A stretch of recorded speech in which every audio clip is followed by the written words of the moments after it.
చేసి ఎదుటి వాళ్ళని ప్రశ్నించే స్థాయికి వెలుగుదామని అనుకుంటున్నాము. దీంట్లో ఏంటంటే ఇక్కడ కాదు, ఆర్ఎం గారు కూడా చాలాసార్లు చూశారు, మన బస్సులు ఎప్పుడు కూడా సుబేదారి బస్ స్టాప్లోకి వెళ్లకుండా, తర్వాత కాజీపేటలో కూడా డైరెక్ట్గా వెళ్ళి సిగ్నల్ దగ్గరే ఆపుతున్నారు, బస్ స్టాప్లో ఆపట్లేదు. ఇవి దీని వెనకాల ఫాలో అయిన వాళ్ళవి వీడియోస్ కూడా ఉన్నాయి.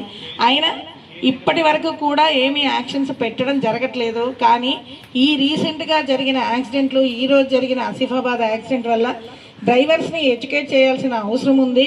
ప్రతిరోజు ఎడ్యుకేట్ ఉంటుంది. ఇప్పుడు మీరు ఈ 10 నిమిషాలు విన్నది మీరు మైండ్లో పెట్టుకొని డ్రైవింగ్ చేసినట్టయితే ఖచ్చితంగా ఇక మీదట సిగ్నల్ జంపింగ్ కానీ, ఓవర్ స్పీడింగ్ కానీ, టర్నింగ్స్లో ర్యాష్ డ్రైవింగ్ కానీ, మీకు ఆల్రెడీ అందరికీ ఐఎల్ఎస్ చెప్పడం జరుగుతుంది, రెడ్ బ్యాండ్ డ్రైవింగ్ చెప్తున్నాము. దీంతో పాటు మీరు ఎక్కడైతే సిగ్నల్స్లో కోరిలేటివ్ స్పీడ్ అంటే గేర్కి తగ్గ స్పీడ్ వాడనప్పుడు కూడా అది ఓవర్ బర్న్ అయిపోయి ఈవెన్ కేఎంబిఎల్ విషయమే కానీ ఇంజన్ మీద కూడా లోడ్ పడి అది చాలా మనకి నష్టాన్ని ఇస్తుంది. ఈ నష్టాన్ని సరిచేస్తారని ఆశిస్తున్నాను. Thank you. Hello okay madam, thank you madam. ఈ అవకాశం ఇచ్చినందుకు మీకు ముందుగా ధన్యవాదాలు. ఈ రోడ్ సేఫ్టీ గురించి మనం ఎంత మాట్లాడుకున్నా కూడా ప్రమాదాలు మాత్రం నివారించలేకపోతున్నాం. ప్రతిరోజు దీని గురించి మాట్లాడుతున్నాం. పేపర్ తెరిస్తే, సోషల్ మీడియా ఓపెన్ చేస్తే, ఫోన్లు ఓపెన్ చేస్తే నిత్యం ఎక్కడో ఒక చోట ప్రమాదాలు చూస్తున్నాం. మనకు సింపుల్గా యాక్సిడెంట్ అనిపిస్తాయి, కానీ దానికి బాధితులైన వ్యక్తి యొక్క ఫ్యామిలీ బ్యాక్గ్రౌండ్ గురించి ఆలోచిస్తే మనకు కొంచెం మారడానికి అవకాశం ఉంటుంది. సింపుల్గా యాక్సిడెంట్గా తీసేయకండి ఏ విషయాన్ని కూడా. సింపుల్ యాక్సిడెంట్ అనుకోకండి ఎట్టి పరిస్థితుల్లో కూడా. ఎంత చేద్దామన్నా కూడా, మనం ఎంత అవేర్ చేద్దామన్నా కూడా, లాస్ట్ ఇయర్ కూడా 450 మంది చనిపోయారు. అంతకుముందు సంవత్సరం 497, ఒక 47 తగ్గినాయని పెద్ద నెంబర్ ఏం కాదు. అది మేము ఏదో ప్రయత్నం చేసి అది చేసినాం, కానీ 47 మాత్రమే తగ్గింది 2024కి 25కి. ఇంత ఇన్నోవేటివ్ యుగంలో ఉన్నా కూడా మనం రాకెట్లు పంపిస్తున్నాం, చంద్రమండలం మీదకి వెళ్తున్నాం, అంగారకుడి మీదకి వెళ్తున్నాం, ఇప్పుడు రేపు దాని మీద పోవాలి, దీని మీద ప్రయత్నాలు చేస్తున్నాం. కానీ మన చేతిలో ఉన్నదాన్ని నివారించుకోలేకపోతుంది. యాక్సిడెంట్ అనేది మనం నివారించలేమా?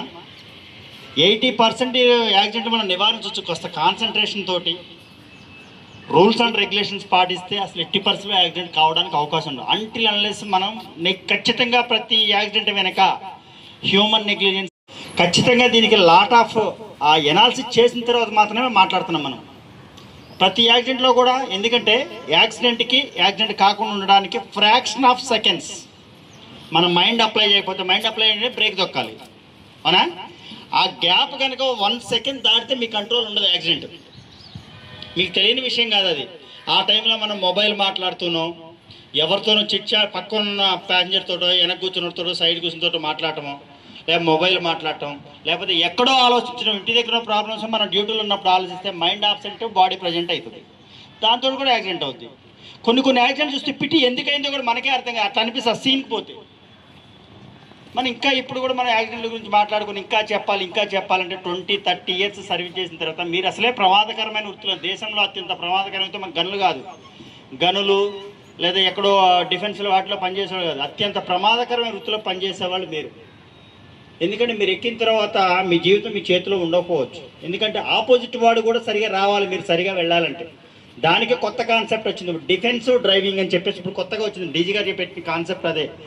ఇప్పుడు దాకా మనం జాగ్రత్తగా వెళ్ళాలని చెప్తా ఉన్నాం రోజు.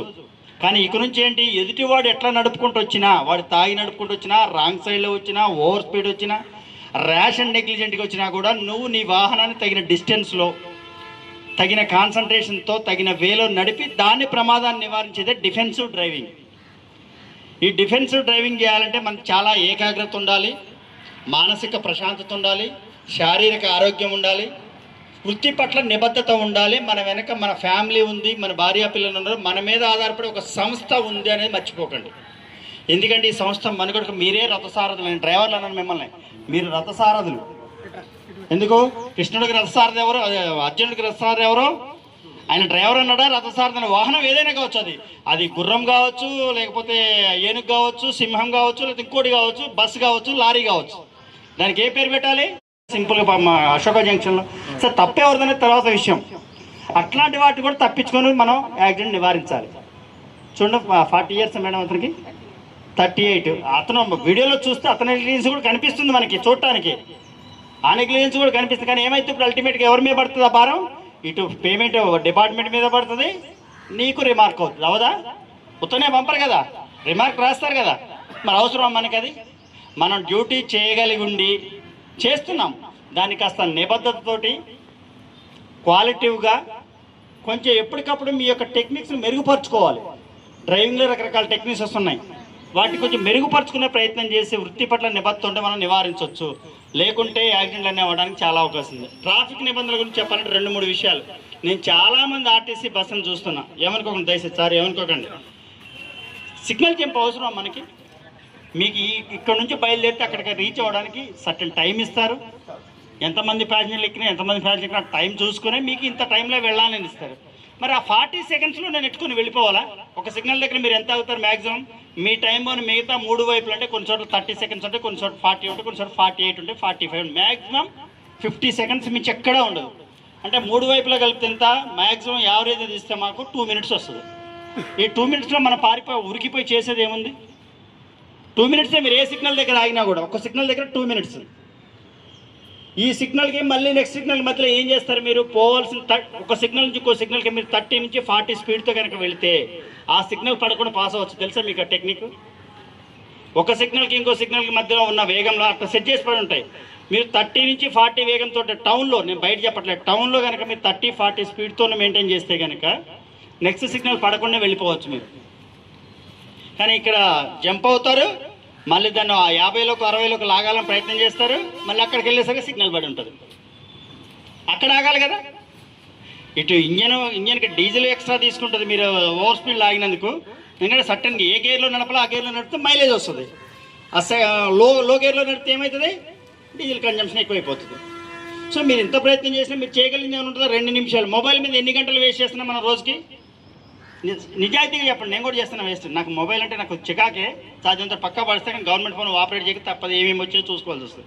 మినిమం 2 to 3 అవర్స్ వేస్ట్ చేస్తున్నాం మనం, ప్రతి వ్యక్తి కూడా మొబైల్ మీద. చేయట్లేదా? చేస్తున్నావా? చేయట్లేదు. మరి 2 నిమిషాలు సిగ్నల్ దగ్గర ఆగలేమా? ఎందుకు మనకు అవసరం? ఆర్టీసీ బస్సు సిగ్నల్ జంప్ అంటే జనాలు కామెంట్ చేస్తే నేను వెళ్ళలేకపోయినా, నేను నిజం చెప్తున్నా. అశోక జంక్షన్ దగ్గర మీరు సిగ్నల్ పడిన తర్వాత టువర్డ్స్ ములుగు రోడ్ దగ్గర తిరిగే దగ్గర బస్సు తిప్పే విధానం నా దగ్గర వీడియోస్ ఉన్నాయి. ICCC కమాండ్ కంట్రోల్ నుంచి వీడియోలు తీసుకున్నాను నేను. ఈ బస్సు తిప్పే విధానానికి మీకు ఇటువైపు మీద అయిపోయిన తర్వాత అటువైపు నుంచి ట్రాఫిక్ వస్తుంది, వాడు భయపడి బళ్ళు పక్కా తీసుకొని పోయారు. ఒక వీడియో ఉంది నా దగ్గర. ఎందుకంటే మీరు ర్యాష్గా వెళ్ళాలని కటింగ్ స్పీడ్గా తిప్పుతారు, బస్సు అటు ఊగుతుందా అనిపిస్తుంది మీరు తిప్పే విధానం చూస్తే. కొందరు, అందరిని అట్లా కొందరు. సో దయచేసి ఎందుకు 80% కూడా సిగ్నల్ చేయమని, ఎందుకంటే సిపి గారు కూడా దీని మీద స్పెసిఫిక్గా ఫోకస్ అవ్వడం, ఫైనాలిటీస్ ఇంపోజ్ చేయమని చెప్పి నేను RM గారితో కూడా మాట్లాడాను. ఆల్రెడీ నిన్న 2 వెహికల్స్ పడ్డాయి, ఒక సిటీ బస్కి ఒక డిస్ట్రిక్ట్ బస్కి 2 బస్సులు పడ్డాయి. నిన్ననే స్టార్ట్ మీకు తెలియజేయాలని చెప్పేసి ఇక్కడికి వచ్చినాం. ఎందుకంటే అది ఎవరు నడిపారో ఏ సర్వీసో మీకు వస్తారు, డేటా తీస్తారు ఖచ్చితంగా. ఏ రోజుకైనా మీ చేతి నుంచే, అంతేనా మేడం? వీళ్ళ దగ్గర నుంచే కదా. ఆల్రెడీ హైదరాబాద్ సిటీలో నడుస్తుంది, మీకు తెలుసు కదా. సిటీలో సిగ్నల్ జంప్కి ఆర్టీసీ బస్ అని ఏదైనా పోలీస్ వెహికల్ కూడా కొడుతున్నారు. మన దగ్గర కూడా పోలీస్ వెహికల్ కొడుతున్నాం, మేమేం దాన్నే వదిలిపెట్టలేదు. పోలీస్ వెహికల్ కూడా ఫైన్ కొడుతున్నాను నేనైతే, ఏది వదిలిపెట్టలే. దయచేసి మీ డిపార్ట్మెంట్ మనుగడ కోసం, ఎందుకంటే మీకు అది బర్డెనే, మీకు బర్డెనే, డిపార్ట్మెంట్కి కూడా చెడ్డ పేరు, మీ సంస్థకు కూడా. సో అందుకే ఎవరు కూడా సిగ్నల్ జంప్ కాకండి, ప్రాపర్గా నడపండి, రూల్స్ పాటించండి, పోలీస్ డిపార్ట్మెంట్ సహకరించండి. మీకు ట్రాఫిక్ పరంగా ఏమైనా ఇబ్బందులు ఉంటే మా నోటీస్ తీసుకుని మీకు ఖచ్చితంగా మేడం తోటి, RM గారితో, డిప్యూటీ RM గారితో డిస్కస్ చేసి మేము సాల్వ్ చేయడానికి ప్రయత్నం చేస్తాం. ఓకేనా? Thank you. ఈ అవకాశం ఇచ్చిన డిపో 1 మేనేజర్ గారికి మళ్ళీ ఒకసారి ప్రత్యేకమైన హృదయపూర్వక ధన్యవాదాలు.